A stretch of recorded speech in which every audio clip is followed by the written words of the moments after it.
గొర్రె కాపరులు చేసిన ఆరాధన, షెపర్డ్స్ వర్షిప్, తగ్గింపుతో కూడిన ఆరాధన. Christmas is a time to worship.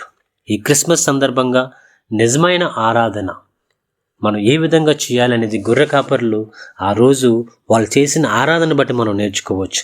వారు ఎప్పుడైతే గాబ్రియేల్ దూత ఎప్పుడైతే వారికి కనిపించి ఈ విధంగా యేసయ్య జన్మించాడు, లోకరక్షకుడు జన్మించాడు అని విన్న తర్వాత వాళ్ళు వెంటనే వెళ్ళి ఎక్కడైతే జన్మించాడో ఆ స్థలానికి వెళ్ళి వాళ్ళు సందర్శించారు.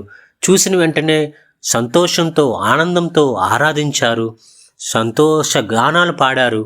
తిరిగి వచ్చేసిన తర్వాత బయట ఎవరైతే వాళ్ళు కనిపించారో చుట్టూ ఉన్న వారితో ఆ గుడ్ న్యూస్ పంచుకున్నారు, ఆ శుభ సందేశము ఇతరులతో పంచుకున్నారు, గాస్పుల్ చెప్పారు, సంతోషించారు, ఆనందించారు, తగ్గింపుతో కూడిన ఆరాధన చేశారు.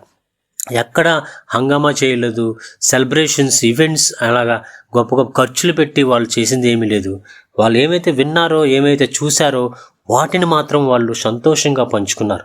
మనం కూడా ఈ క్రిస్మస్ సందర్భంగా దేవుడు మన పట్ల చేసిన ఆ త్యాగాన్ని, మన గురించి ఆయన పెట్టిన ప్రాణాన్ని, మన కోసం ఆయన జన్మించాడు, ఆయన మన పట్ల ఏ విధంగా ప్రేమ చూపిస్తూ ఉన్నాడో వాటిని మన ఫ్రెండ్స్తో, మన కుటుంబ సభ్యులతో, మన చుట్టూ ఉన్న వారితో పంచుకోవడానికి ప్రయత్నం చేద్దాం.